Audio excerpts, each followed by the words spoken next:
Can cats learn the destination home? This is a song I made up.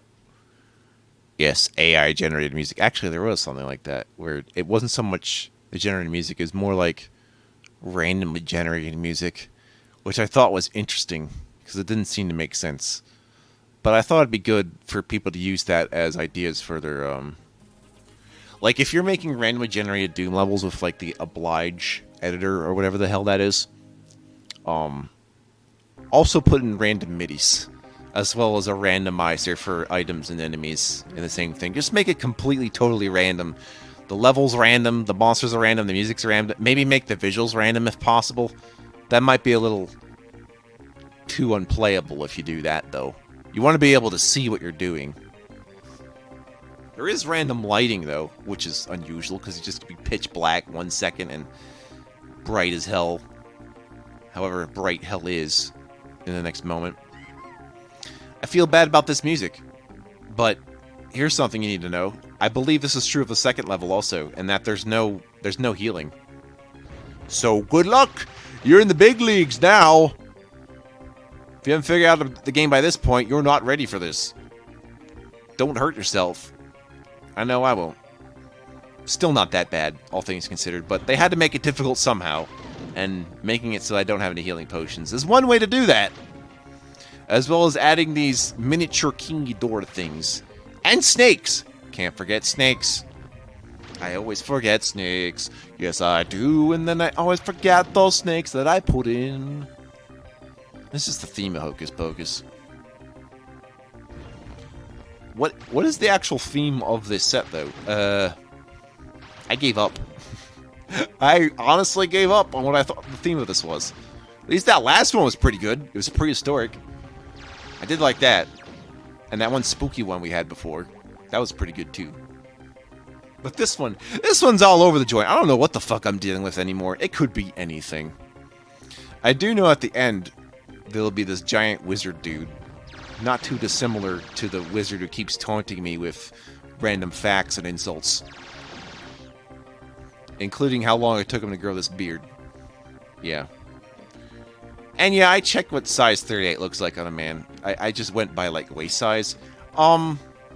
Moderately chubby. I would guess Hocus Pocus here is, like, 240 to 250 pounds. Or something like that. I couldn't tell you what his height is, though. Maybe 5'9"? I don't know. So that's about what I guess is to his height and stature, based on the fact that he wants size 38 council robes. And considering how size numbers change in fashion, especially women's fashion, what's up with that? Why do you guys want people to get away with changing the numbers? Also, why do negative size numbers exist? You know there's no, like... The only way you can be size 0 is if you don't exist. You can't have a negative size. That's not how numbers work. I guess it's like with Fahrenheit, where you can have negative temperature, so... Okay. Then what is the 0 standard? Is it how wide you expect a skeleton to be? Because you can't be smaller than a skeleton. Unless you somehow figured out how to shrink your skeleton. In which case, what kind of drugs are you on? Skeleton Shrinkers Anonymous. Yeah. Hello, welcome to Skeleton Shrinkers Anonymous. And today, I bring you skeletons. Whoop, whoop, whoop, whoop, whoop, whoop. I'm Red Skeleton. Actually, that's Fred Skeleton. I'm still red. Actually, no, there was an ancient comedian named Red Skeleton. But not Skeleton, but that was the joke. Because Looney Tunes is original. Or was it Merry Melodies? I guess Merry Melodies for the Looney Tunes that aren't as well known, but may as well be. I seen my fair share of Merry Melodies in my day. Back when there was basically 1930s nostalgia in the 1990s. There was also 1960s nostalgia in the 1990s. In fact, there's always nostalgia in any decade. Just look up the Romanticism era, where, like, it's at, like, the time of the... near the time of the Renaissance or something, and you have people who dream they were part of the Roman Empire or something. So yeah, nostalgia has been a thing, so much so that people have a nostalgia for how nostalgic people were.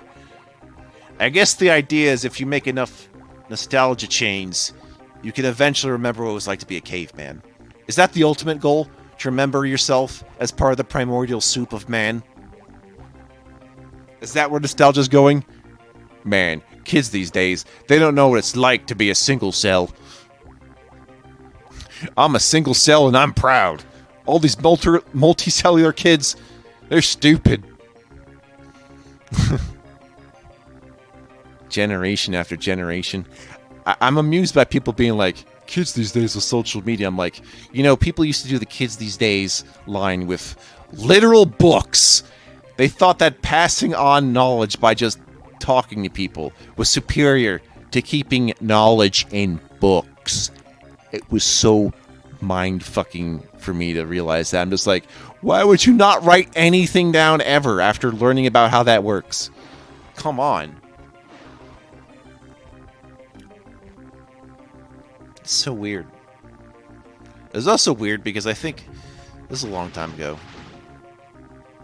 Somewhere else in America, I got someone knocking on my door. I think there's a time when salesmen were still acceptable or were expected wherever I was, and like, dude's like, you know, I'm from. It's like, you sound pretty smart. You know, I'm from Yale.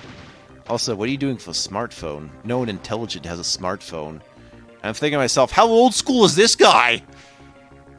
Like, I wasn't exactly calling myself a fan of smartphones. Like, I didn't think I was addicted to, like, looking at my phone other than just to fill in the space every now and then when I'm waiting for something to cook or I'm in the passenger's side of my best friend's ride.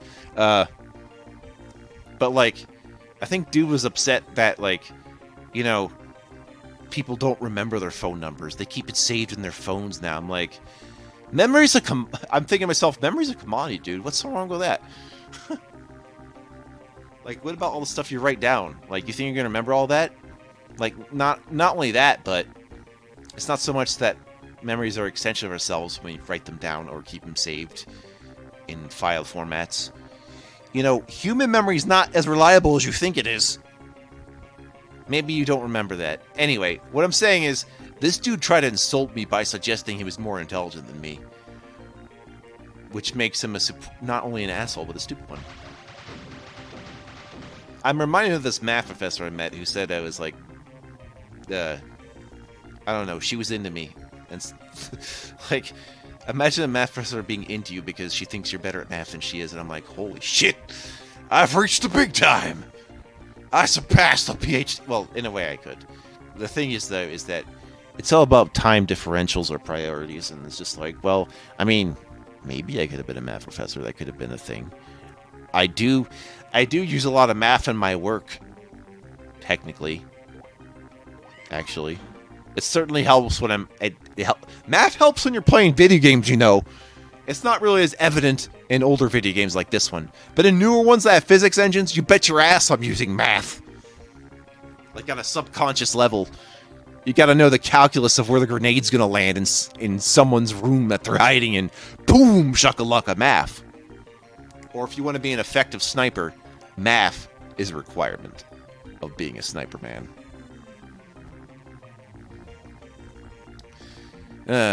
I think I'm just being wistful about times I've encountered people. Actually, yes. I don't know. Eventually, if you wait like 50 years, I'll have eventually told my entire life story within all these videos, and you'll just have to piece them together and figure out what's true and what's not. Haha!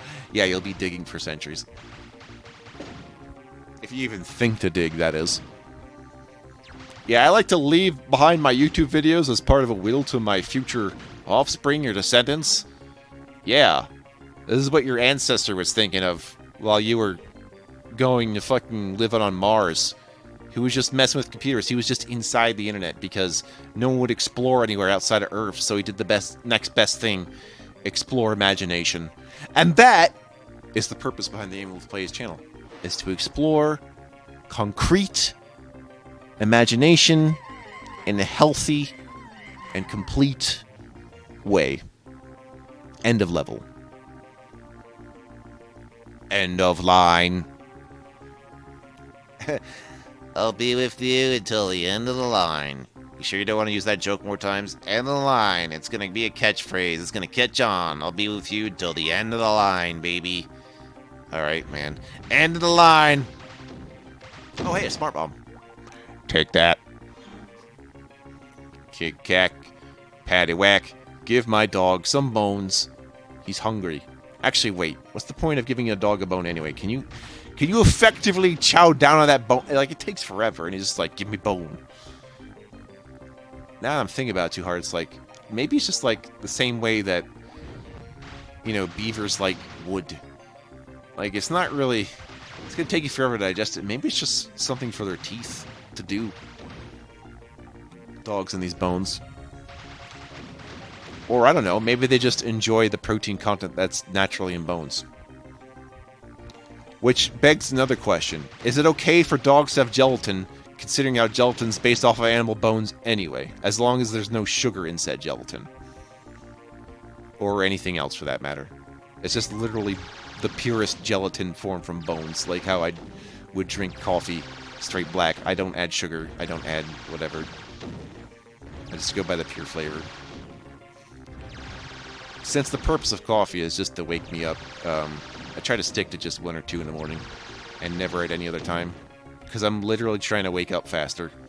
Because I cannot handle jet lag in the morning, where I'm just like, I mean, I'm a morning person, and I want to continue being a morning person, but I don't like how when I'm like thinking I'm awake, and then I blink and an hour passes by, it's like, dude, just wake up! And so I have to like physically manhandle myself, like, within my own mind to be like, just drink the coffee so you'll have more energy. Like, it's kind of a ruse, though. Like, I think there's a trade-off that people don't understand about coffee. If they did, maybe they wouldn't abuse it as much. And I feel like I figure out the trade-off now, but I haven't always been a coffee drinker. I only started a few years ago, which was around the same time I started taking a specific medication for something, which I'm not going to talk about right now. That's my business. But the point of that time slot that I mentioned is that I was dealing with severe fatigue spells that came out of nowhere. I had no idea why. I decided that was the time to go to an ER temporarily because I just could not get up.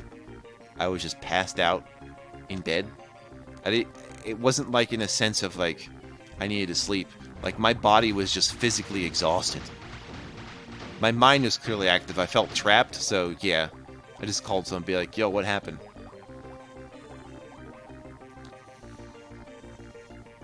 Also, something similar to that happened when I just, like, started shivering. Like, out of nowhere. It was not winter, it was the middle of the summer. And I started shivering really hard. Thinking back on it now, I think I know why. It was like a subconscious response to something else that was happening. And, yeah. Apparently that's what fear can actually feel like. Like, that thing where people are just, like, shaking because they're in fear. That actually really happens. I'm not talking goosebumps. I'm thinking, like, you're cold somehow, spontaneously, and you start shivering. Yes, that really happens. And it was the only time I felt like I could say positively that I experienced what actual shivering was in the context of not cold weather, but of actual fear. Or deep concern. Whichever floats your boat. I got fireballs. Take me home to Fireball City where the girls are made of magic and they might be pretty. Doesn't really matter because, you know, that's subjective. I think a lot of girls are pretty. That doesn't mean I want to be with them or vice versa. It's just how that happens to be. If anything, I should be thankful that my eyes have candy. So it's like, I gotta be chivalrous about it. Which is just look but never interact and never stare. Just be like, you have photographic memory, right? Just blink, bam, done. You saw her once for like less of a second. It's over. That's it. That's all you need. You don't need more. Oh, you're probably wondering how I'm gonna get back to that other warp potion. Let me think hard. Don't worry, I'll get to that warp potion. It's just gonna be weird how I get it. Because I can't actually shoot the ceiling above it. So I'm getting it in some other way that is not immediately obvious. Could it have to do with warping, perhaps? A little bit. No, I actually took 12% of damage, and I'm still going strong. I didn't know if I spotted any healing potions in this level either, as I said. So, yeah. Yeah, check this. Whoosh! A path opens to the warp potion from other warp potion. But why? I don't know.